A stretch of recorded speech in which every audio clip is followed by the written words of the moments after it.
Bonjour, aujourd'hui j'aimerais vous présenter un kit assez particulier, un kit dont le design date de 84, mais qui a été refait à l'échelle 1/144 dans la collection HGUC, puisqu'il s'agit d'un revive, il s'agit du Kubele.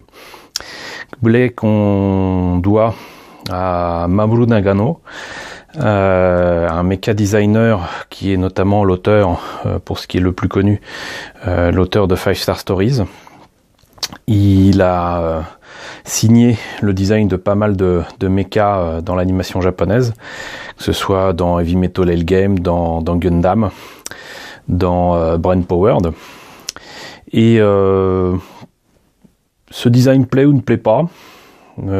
C'est un design quand même relativement organique, avec des épaules énormes, qui pourrait faire penser à un papillon mutant. Mais bon, donc moi j'aime bien. Je l'ai normalement déjà au 1/144 en HGUC, mais j'ai pas retrouvé la boîte, et par contre j'avais pas le revive, et je dois cette maquette que j'ai pu acheter à un prix fort sympathique, parce que la boîte était un petit peu abîmée, à mon ami Michel, donc de Mizu Shop, cette très sympathique boutique pour geeks qui se trouve à Périgueux, Mizu Shop, que je vous conseille fortement, et je l'ai trouvé sur son stand lors d'une des précédentes conventions de septembre à laquelle j'ai participé. Si je me trompe pas, je l'ai eu à Mangadax. Et donc ce kit, qui est donc une version renouvelée du Kubele, fait partie de cet ensemble de mobile suits de Gundam qui ont été revisités et qui ont été revisités à l'occasion de la sortie de variations et de modifications de maquettes qu'on voit dans Gundam Bullfighters. C'est-à-dire que au départ, il est quand même question que Gundam Bullfighters ce soit des mechas et des maquettes faites à partir de maquettes déjà existantes. Mais il se trouve qu'en fait Bandai a choisi finalement de renouveler ces kits et de faire des pièces et des moules totalement différents, et de ne pas reprendre du coup les kits anciens, et au contraire de prendre en fait les kits de Gundam Bullfighters et de s'en inspirer pour refaire le kit original. C'est assez amusant. C'est une forme de pas en arrière et de pas en avant, mais c'est très étrange comme façon de faire, mais au moins bon, ils n'ont pas compté sur un kit qui a déjà certainement plus de 10 ans pour le premier HGUC. J'en veux pour preuve d'ailleurs que c'est un HGUC qui est le numéro 195 autour de Zeta Gundam, même si c'est un mecha qu'on voit aussi dans Double Zeta, avec d'autres versions, notamment les Kubele qui sont pilotés par Play 12, et peut-être ça près des, enfin comme c'est des clones, j'ai pas envie de trop spoiler, mais bon, disons que c'est un peu compliqué de suivre tout ça quand on suit pas les séries de Zeta Gundam et de Double Zeta. Mais bon, c'est un mecha qu'on retrouve plusieurs fois et qu'on trouve donc effectivement dans Gundam Bullfighters. On voit ici d'ailleurs une scène d'anthologie, puisqu'il s'agit de l'affrontement avec Quattro Bagina, alias Char Aznable, qui se produit à la fin de Zeta Gundam, dans une colonie qui est devenue une espèce de canon géant spatial. Et voilà ce que donne le mecha monté et peint. Alors vous voyez, il en impose quand même vachement. Les épaules sont très énormes, très étranges et surtout énormes. Et en plus ça s'ouvre. Ça peut se mettre dans une position assez particulière ici. Et c'est tout pointu de partout. Voilà, avec des fenêtres qui sortent de la jupe arrière. Et voilà. Et donc c'est un kit qui, au Japon, coûte 1800 yens, ce qui nous fait à peu près 15-16 euros. Et on va voir immédiatement ce qu'il y a à l'intérieur. Alors pas mal de pièces. Et voilà, j'ouvre ça parce que je devinais que c'était là-dedans. Très peu d'autocollants, c'est pas plus mal, avec soit apparemment des yeux rouges ou verts, je ne sais pas quelle est la différence, de tout petits trucs roses. Je sais pas trop où ça va se placer, mais on va voir ça avec la notice de montage. Donc toujours d'élégantes notices de montage avec Bandai et CSGUC. Par contre, un jour, il faudra que j'apprenne à ouvrir ça au début. Ça doit pas être pratique à mettre sur une table de travail, tout ça. Donc, pas de pièces en trop, à part pour les polycaps, comme d'habitude. Il y a un petit collier polycap qui ne sera pas utilisé, donc pas de pièces en trop pour moi.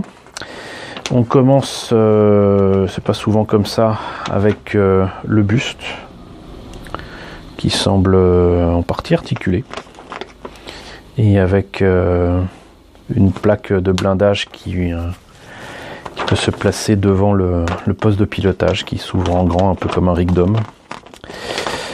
Donc là, effectivement, on a le choix entre les yeux rouges ou les yeux verts, ici pour la tête, qui est composée visiblement de 3 pièces. Ensuite, on passe aux épaules, qui sont quand même un peu plus compliquées, parce qu'il faut faire tenir le tout. L'intérieur des épaules est d'ailleurs détaillé, donc c'est pas mal du tout. Ensuite, on passe aux bras, qui peuvent sembler simples, mais en fait, si je me rappelle bien, les bras peuvent partir, un peu comme les fulguropoints de Goldorak du Koubélet, si je me rappelle bien. Il me semble que c'est ça. Et donc, bras droit, bras gauche. On lit le tout. On va commencer avec les pieds et les jambes. Oups. Du coup, là, c'est en partie en couleur. Le bassin. On relie le tout. On fabrique la jupe arrière. Et entre-temps, j'ai pas vu où se plaçaient les petits autocollants. Peut-être raté quelque chose. Bon.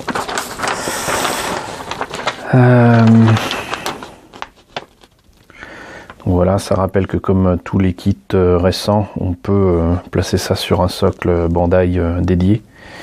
Il y a différentes mains disponibles visiblement. Ouverte ou fermée. Le Koubélet a également un sabre laser qui sort de ses bras. Les mains semblent partie articulée. Pour du SGUC, c'est très rare. C'est plutôt réservé aux maquettes ou 1/100e, les Master Grade. Bon, bah écoutez, je sais pas à quoi correspondent les petits autocollants et c'est très perturbant pour moi, mais on s'en fiche, on va passer aux pièces. Donc un blanc un peu nacré pour les pièces blanches, on va dire. Pièces transparentes pour les sabres laser, les polycaps. Un mauve profond, un mauve sombre pour le buste, l'intérieur des avant-bras et l'arrière des jambes apparemment. Un rose plutôt saumon pour d'autres pièces.